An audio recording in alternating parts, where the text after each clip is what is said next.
revisión la hacemos con el propósito de entender qué le está pasando al paciente. En este paciente tenemos un ápex con un área de 3 centímetros. Eso nos indica que las paredes se han engrosado. Quiere decir que el ventrículo izquierdo está hipertrófico. Quiere decir que ha habido una sobrecarga mecánica crónica de presión. Y quiere decir que hay una disfunción diastólica. Aquí está ejemplificado lo que ha ocurrido o lo que está ocurriendo con nuestro paciente.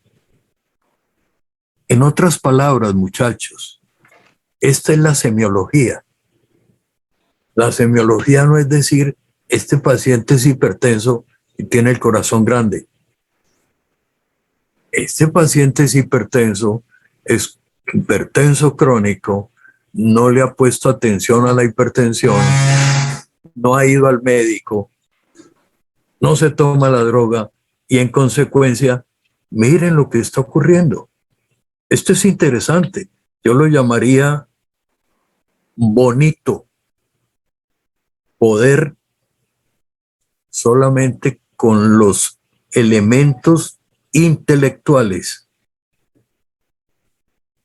con la mano y con el estetoscopio, poner de acuerdo esos 3 elementos y sacar estas conclusiones. Aquí es donde me he preguntado siempre, ¿será que es necesario siempre una radiografía de tórax, un electrocardiograma, un ecocardiograma?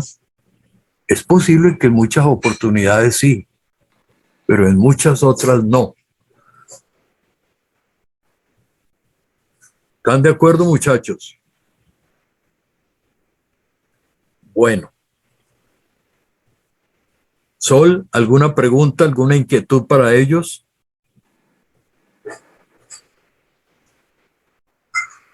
No, doctor, no, pues la inquietud para ellos es que vean muy bien cuando hay una disfunción sistólica y una diastólica, porque van a encontrar, o sea, con el examen físico nosotros podemos diferenciar muy bien si la hipertrofia es concéntrica, excéntrica o está dilatado el paciente del corazón, y ya sospechar qué tratamiento podemos iniciar antes de hacer un ecocardiograma, porque a veces es importante iniciar un buen tratamiento desde el inicio, y eso depende de un buen examen físico que hagamos. ¿Sí? Entonces, muy bueno y muchas gracias, doctor. No, pero no hemos terminado. De esta parte que vamos, pues, tengo una pregunta para los muchachos. ¿Le quedó claro lo que es ser sostenido y no sostenido? No, profe, no entendí esa parte.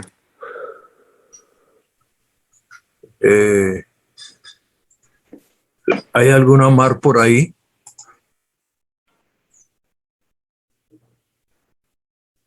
Pues estoy yo, profe. Hernández. Yo también. ¿Qué pasa? Esta es Mar Hernández. Bueno. Estamos lentos. Mar Hernández y Mar García. Mar García. Bueno, es que cuando este corazón se hipertrofió, es decir, cuando el grosor de las paredes aumentó, aumentando el área, pero supongamos que no se haya desplazado mucho, aunque probablemente sí se ha desplazado,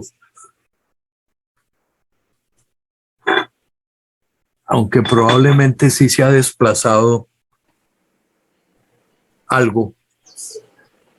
Cuando yo coloco mi mano sobre ese ápex, sobre ese impulso del ápex, siento que el ápex me golpea la mano.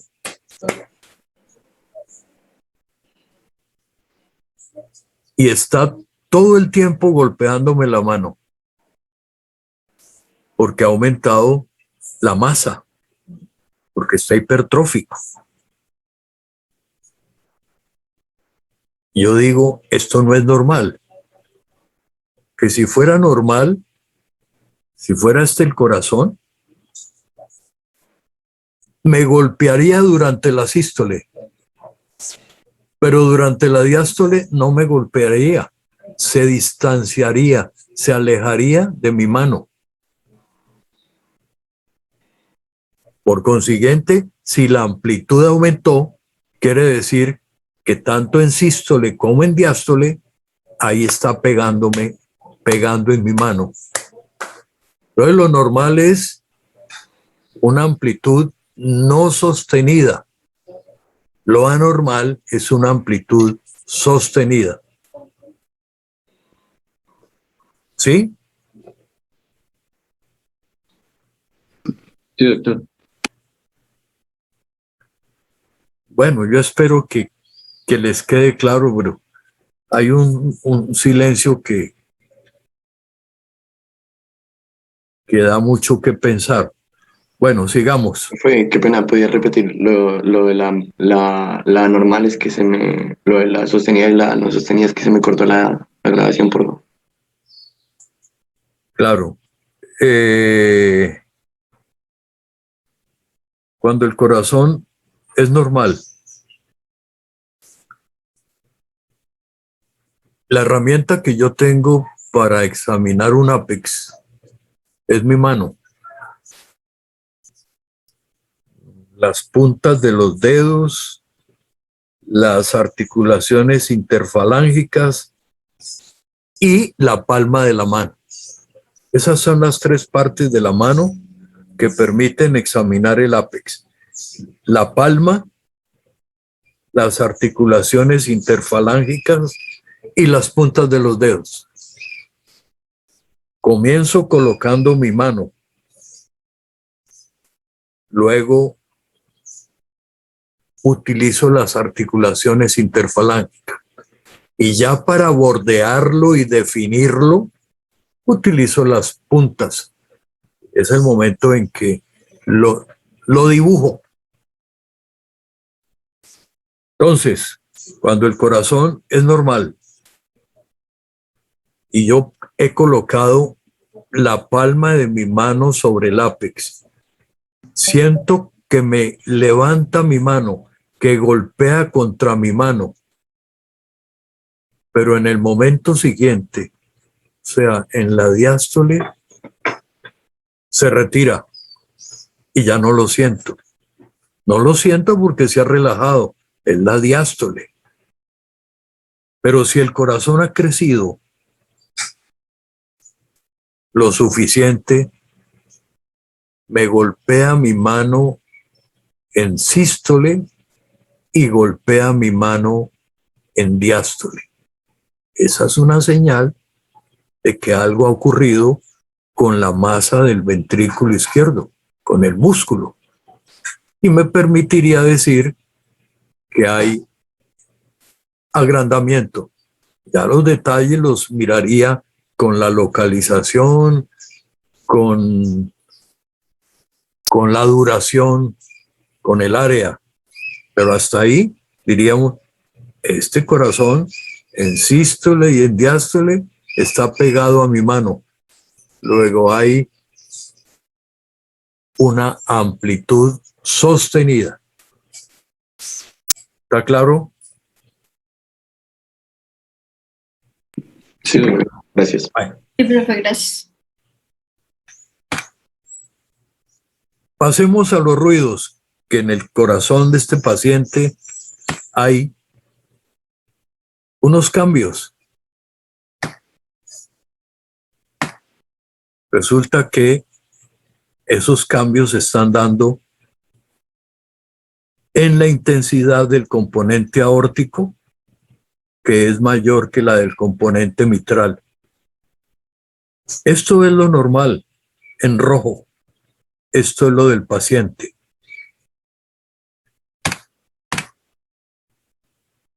Esto es lo del paciente. El componente aórtico mayor que el componente tricuspídeo. Esto es lo normal, en rojo.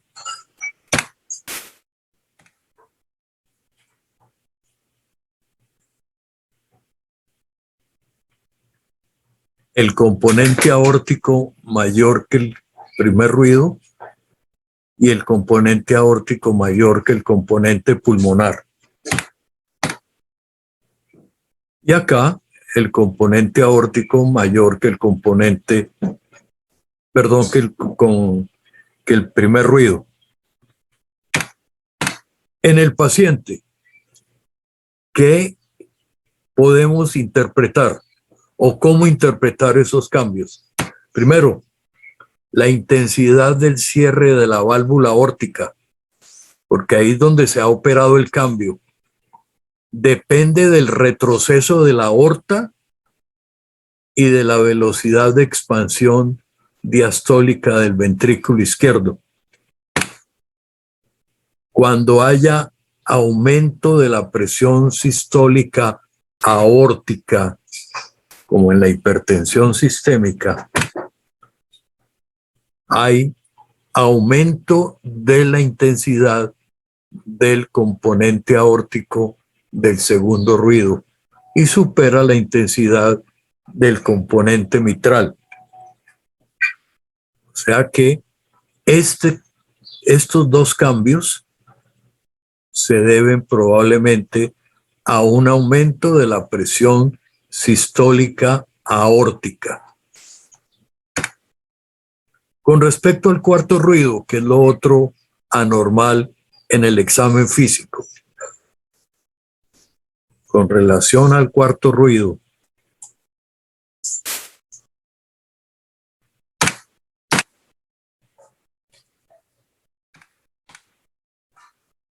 con relación a ese cuarto ruido,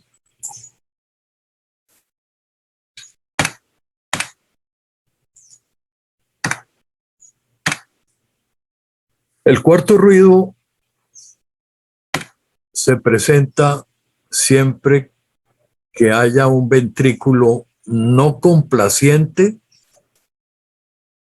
a su llenado por parte de la aurícula.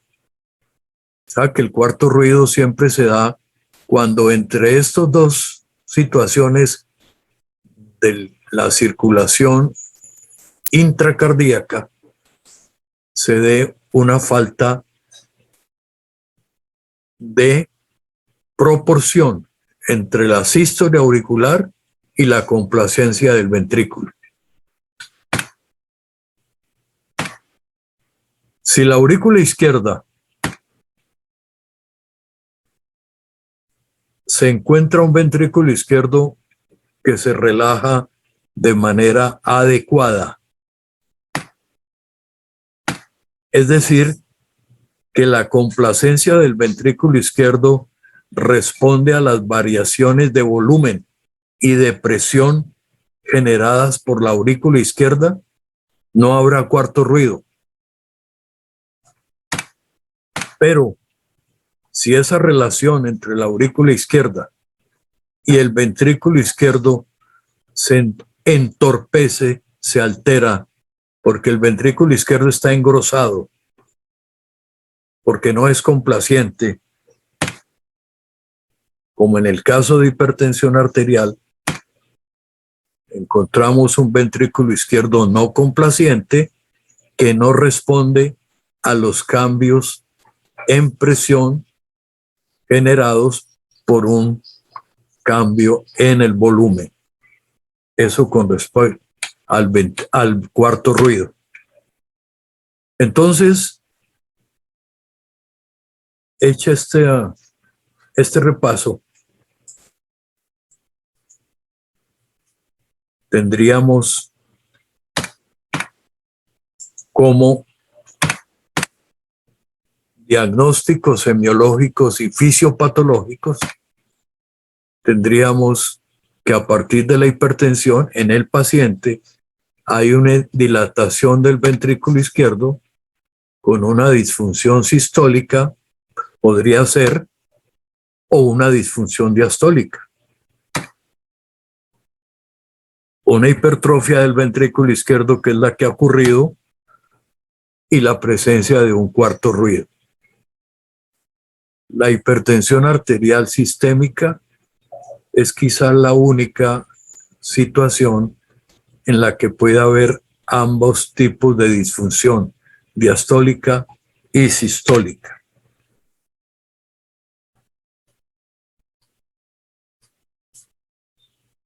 Profe, yo tengo una pregunta. Sí, En el caso de la dilatación ventricular, ¿podríamos escuchar entonces un R3? No siempre. si hay una disfunción sistólica, Sí, sí, profe. sí, sí, sí, así es. La disfunción sistólica podría ser producto de una dilatación, de una hipertrofia excéntrica, ¿verdad? Sí, es cierto. Ok. Es cierto, Isabela Bravo. Mira a ver si prende el aire. O la luz. Después fue la luz.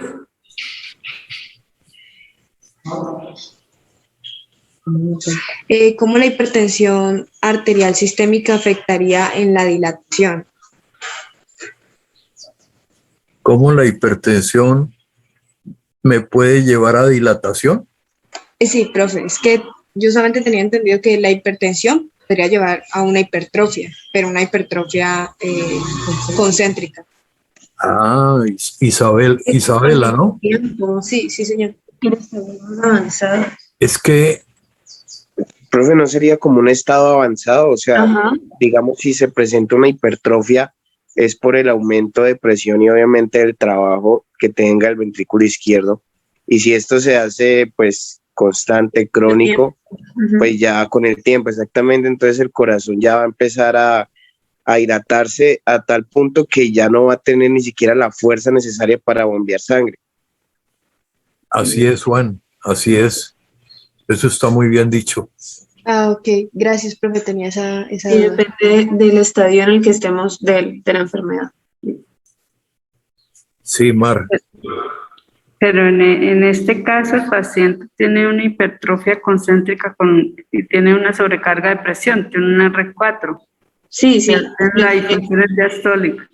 Ajá, sino que la compañera estaba preguntando que el R3 en qué caso sería. Entonces, hablaron de dilatación, pero entonces están preguntando que también la dilatación puede ser a causa de una hipertrofia ventricular por mucho tiempo, ya una insuficiencia cardíaca. Sí, así es. Bueno, si todo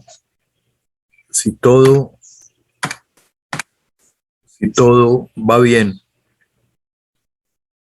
entonces hay que buscar en este paciente el daño de órgano blanco, de órgano diana.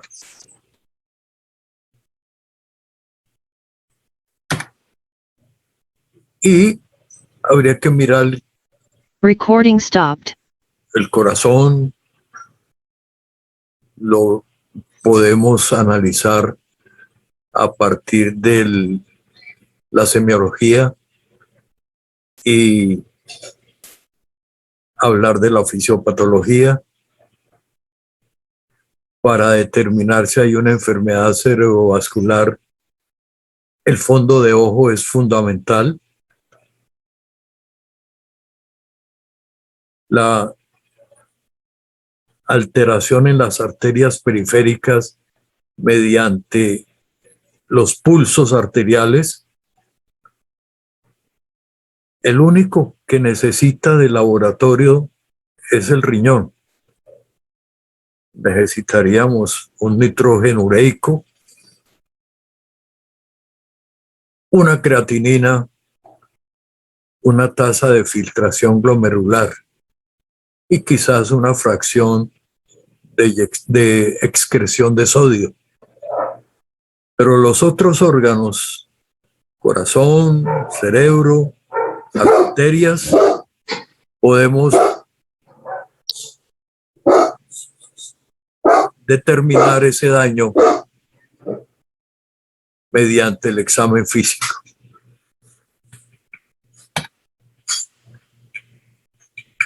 Es el momento de resumir esa historia clínica.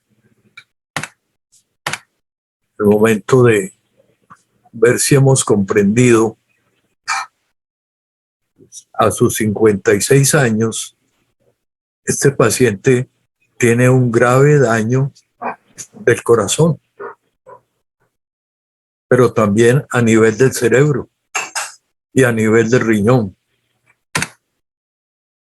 Hay un estado espástico en el fondo de ojo. Hay hipertrofia, sobrecarga crónica de presión y disfunción diastólica en su corazón. Esto lo reafirma la presencia del cuarto ruido. Y ahí tiene distintos factores de riesgo. Factores de riesgo para su hipertensión arterial: el sobrepeso, el tabaquismo, el sedentarismo. Este paciente necesita, antes que drogas, es educación, porque no es entendible que a sus 56 años ya haya un daño importante en sus órganos fundamentales. ¿Cómo definir la hipertensión arterial? Hagamos otra sesión de repaso. Una definición de hipertensión: un síndrome.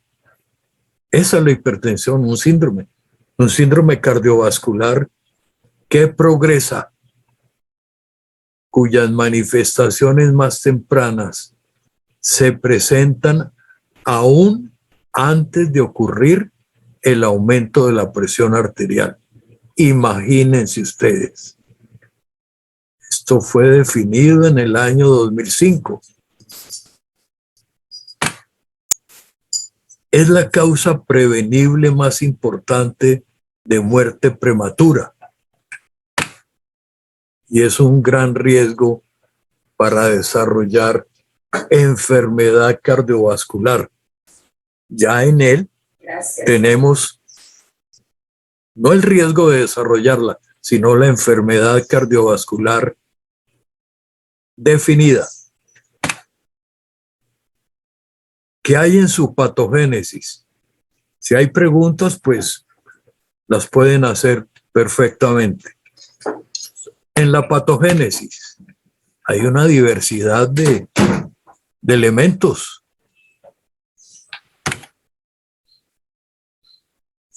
El equilibrio del sodio y del agua a nivel renal, la alteración de la sensibilidad a la sal, la rigidez arterial, la alteración de la actividad del sistema nervioso simpático. Se nace con esto. Alteración de la relajación vascular, aumento de la resistencia a la insulina, como en este caso, dada su obesidad. Los péptidos natriuréticos contribuyendo a retener sodio. Esa es la patogénesis. Tuvimos una definición, esta es la patogénesis.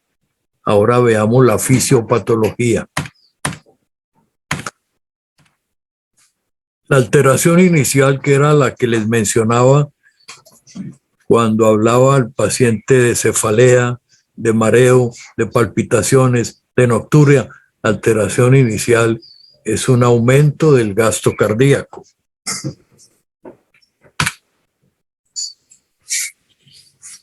Esa alteración inicial, ese aumento del gasto cardíaco, durante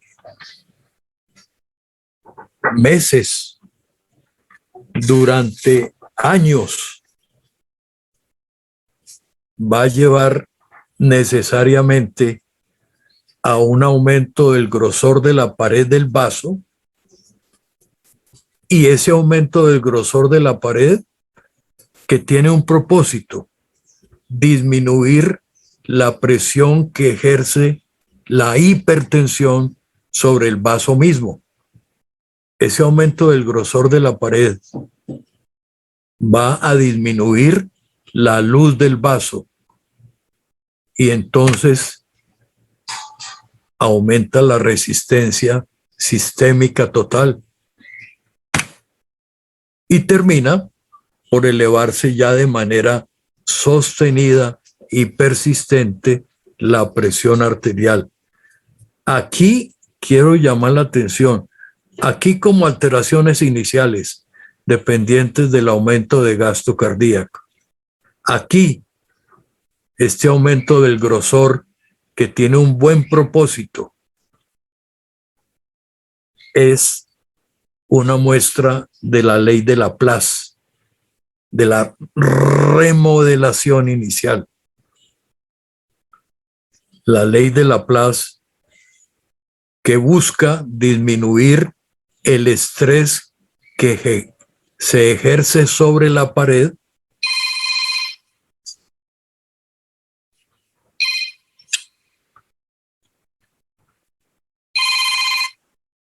¿Qué hubo, Sol?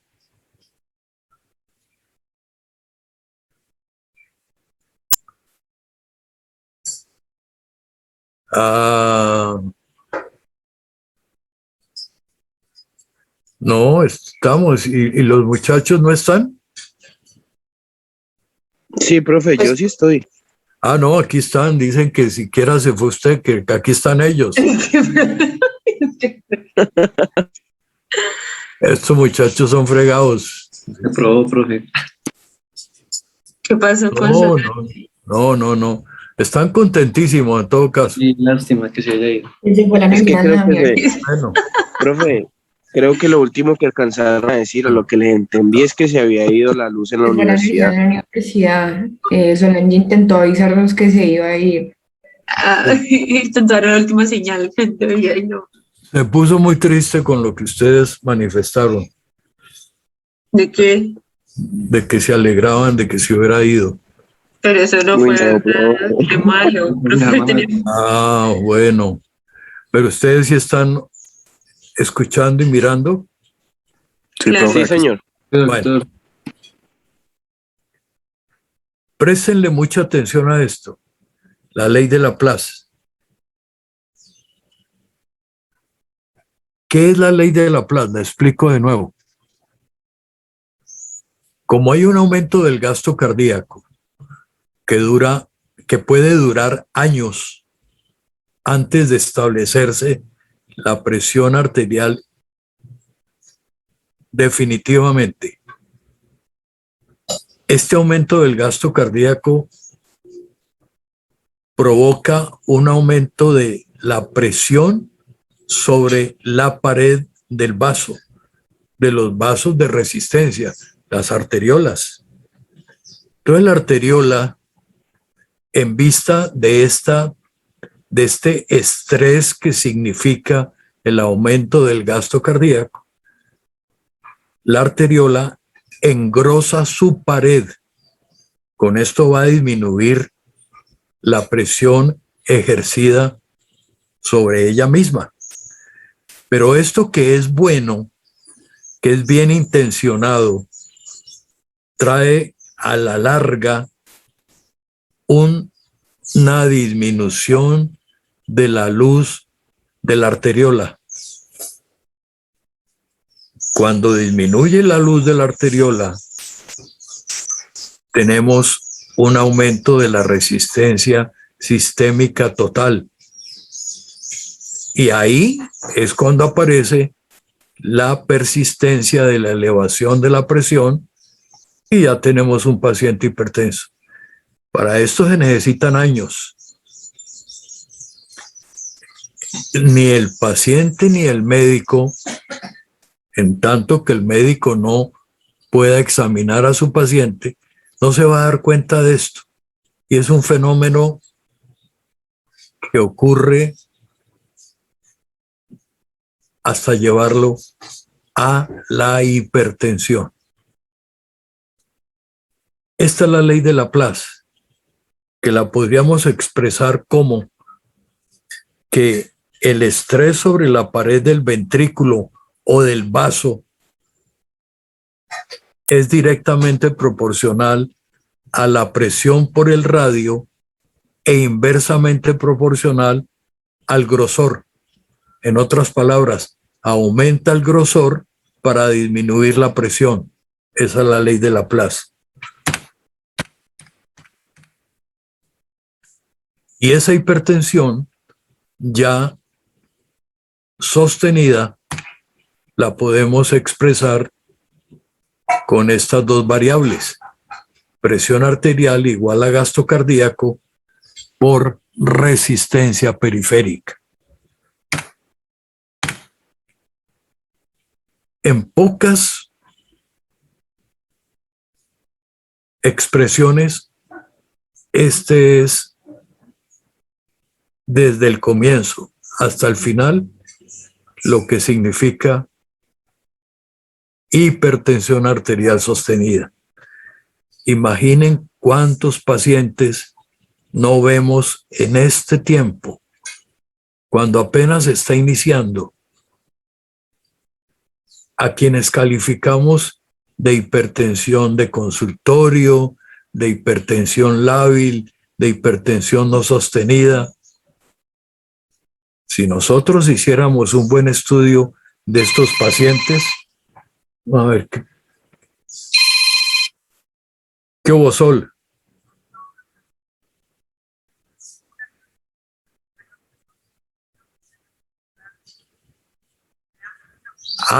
¿Y quién es el anfitrión?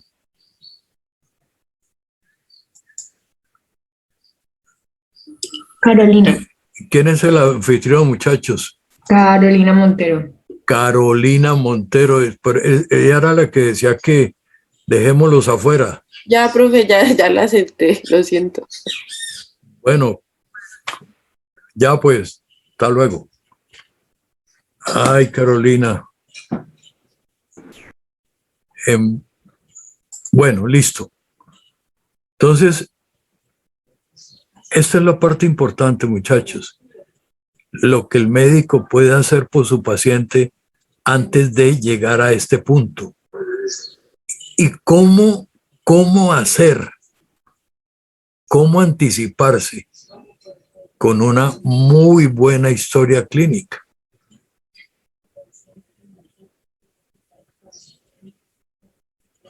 Con un muy buen examen físico.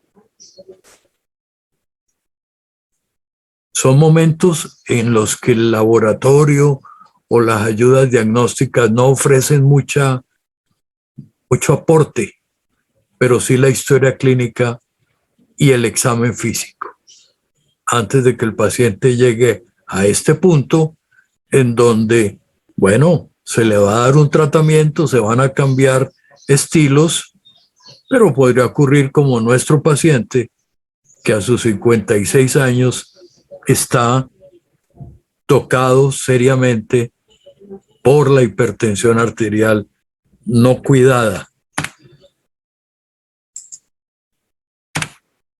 ¿Cómo se comporta la presión arterial? Habitualmente, a partir de los 18 años, la presión arterial diastólica va aumentando. La diastólica. Por eso es que hubo una época en que la más importante de las dos presiones era la diastólica. Aumentaba. No se le prestaba mucha atención a la sistólica porque no aumentaba. Pero en cuanto se llega a la quinta década, más o menos, esa presión arterial diastólica deja de aumentar o aumenta muy poco, pero la que sigue aumentando a partir de esa década y hasta la octava década es la sistólica. Entonces surge el mayor interés actual por las presiones, no por la sistólica, no por la diastólica, sino por la relación entre las dos. Y a eso lo llamamos el componente pulsátil de la presión arterial, que se calcula restando la diastólica de la sistólica. Entre mayor sea ese componente pulsátil, que debe ser en promedio 120, 130 milímetros de mercurio, debe ser de unos 20 a 40 milímetros. Entre mayor sea ese componente, podemos tener elementos que condicionen una morbilidad cardiovascular. Se convierte ese componente en un marcador de rigidez arteriolar y un indicador de los riesgos que corre el paciente que tiene hipertensión sistólica, porque la sistólica siguió aumentando, pero la diastólica dejó de hacerlo. Entonces, hoy, siendo importante la sistólica, podría ser más importante la relación entre ambas.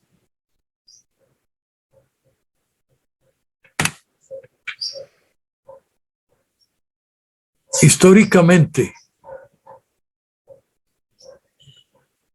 lo que les voy a mostrar o de lo que les voy a hablar constituye una visión dramática de cómo el conocimiento acerca de la presión Graba o deja ha cambiado. de anfitriona, porque si no nos van a poder grabar esto.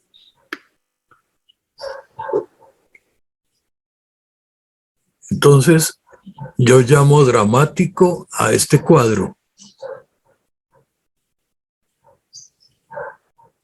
Y es uno de los beneficios de la historia.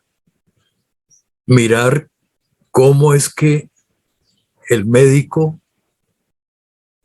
ha entendido el fenómeno de la hipertensión, cómo ha variado el conocimiento y cómo han variado los tratamientos. Y nada mejor que entender que hubo una época, Recording in progress. En que este cardiólogo, el padre de la cardiología norteamericana, alguien que tuvo que ver con el síndrome de Wolff-Parkinson-White, alguien que describió los hallazgos en el tromboembolismo pulmonar, ese patrón de S1Q1T3. Ese cardiólogo que habló del tiempo de coagulación. Ese mismo cardiólogo, dado su conocimiento sobre hipertensión en 1930, escribió en su texto: el tratamiento de la hipertensión arterial es tarea difícil y desalentadora. Hasta donde sabemos, la hipertensión puede ser un mecanismo compensatorio importante, con el cual no se debería interferir aun cuando tuviéramos la certeza de poder controlarlo. Hoy en día este es un absurdo, pero este ilustre cardiólogo lo exponía de acuerdo al estado del arte en aquella época.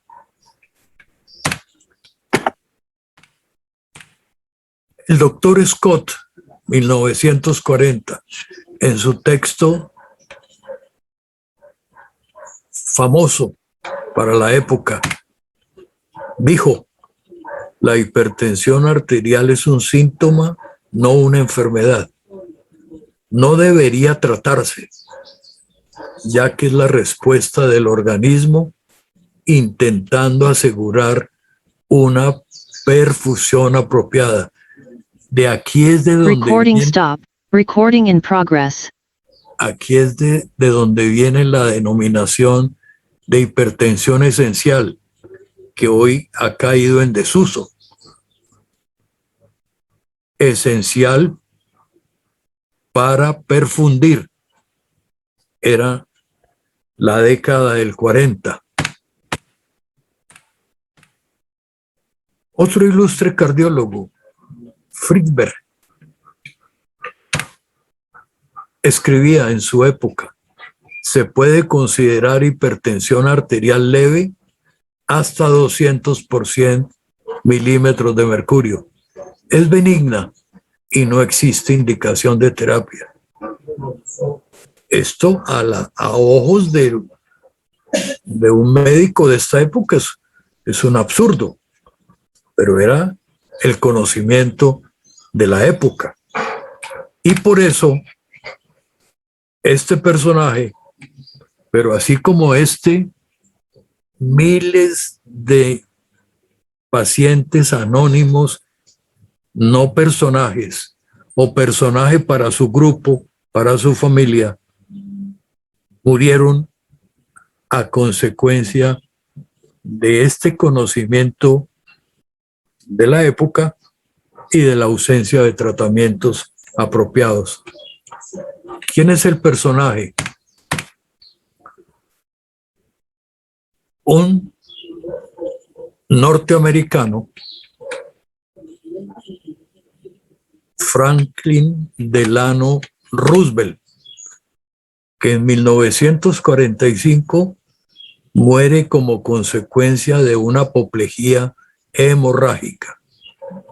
Su médico de cabecera, en el diario que lo vamos a ver a continuación, lo describió como un relámpago en un cielo claro. De estar bien, se puso mal y se murió.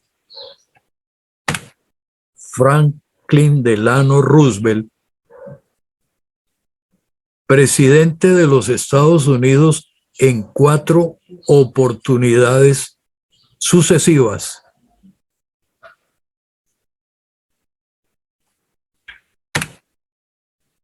Su médico de cabecera, el doctor Bruen, hizo el siguiente recuento. En 1935, cuando Roosevelt tenía 53 años, la presión arterial era esta. Cuando tenía 55 años, esta era la lectura. Cuando tenía 59, ahí tenemos la lectura. Cuando tenía 61, encontraron que había cardiomegalia por electrocardiograma y radiografía de tórax y había proteinuria. En junio de 1944, antes del día D, el día D es la invasión de los ejércitos aliados a Europa por las costas de Francia en la Segunda Guerra Mundial. Antes del día D, es un día importantísimo en la historia del mundo, tenía 226 por 118. En noviembre del mismo año, el día de su reelección, de su tercera reelección, o sea, de cuando iba a iniciar el cuarto mandato presidencial, tenía 200%. El febrero de 1945, antes de partir a una conferencia importantísima, una vez terminada la Segunda Guerra Mundial, una vez derrotado Alemania, Japón e Italia, antes de partir para Yalta, en la península de Crimea, a reunirse con Churchill y Stalin, tenía 200%. El 6 de abril de 1945, en la mañana el presidente se quejó de un fuerte dolor de cabeza en la región occipital. Poco después perdió la conciencia. En ese momento, la presión era de 300 por 190. A las 15:35, a sus 62 años, murió el presidente de los Estados Unidos. Lo que nos interesa no es tanto su importancia política o social, sino la parte médica. Esa presión arterial de Roosevelt pasó de ser una hipertensión crónica que empeoró progresivamente, que evolucionó de manera natural sin tratamiento, convirtiendo la vida del paciente y de su nación en un drama, por una hipertensión secundaria que afectó la arteria renal. No sabían más de la presión, si bajarla o no bajarla, si empeoraba, si la bajaban. Además, no había medicamentos. Y ese enfermo, y es una de las críticas grandes que ha involucrado a su médico de cabecera, a sus familiares, es si no se debe a su enfermedad. Imagínense cómo serían los vasos del cerebro de Roosevelt. Si no se debe a la enfermedad, los errores políticos que resultaron de esta reunión. Si ustedes comparan los dos contertulios, Churchill y Stalin, este tiene un aire de enfermedad, presidente Roosevelt, que es evidente. Hasta el punto de que él, que no era fumador para la época, le colocaron un cigarrillo en la mano para dar la impresión de que estaba bien. Pero lo cierto fue que este caballero se apoderó, se aprovechó, y la división de Europa resultó a favor de Rusia. Recording in progress. A partir de el año 52 las cosas empiezan a cambiar,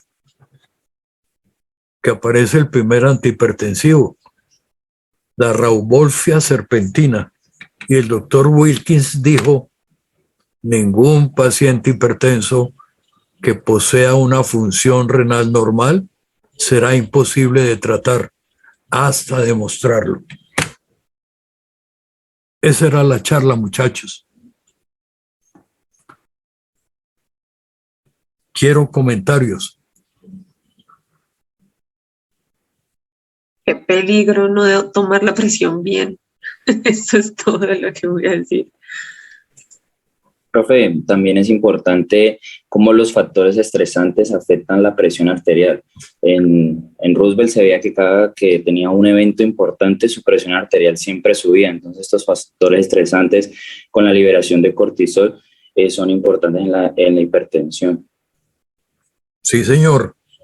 Así es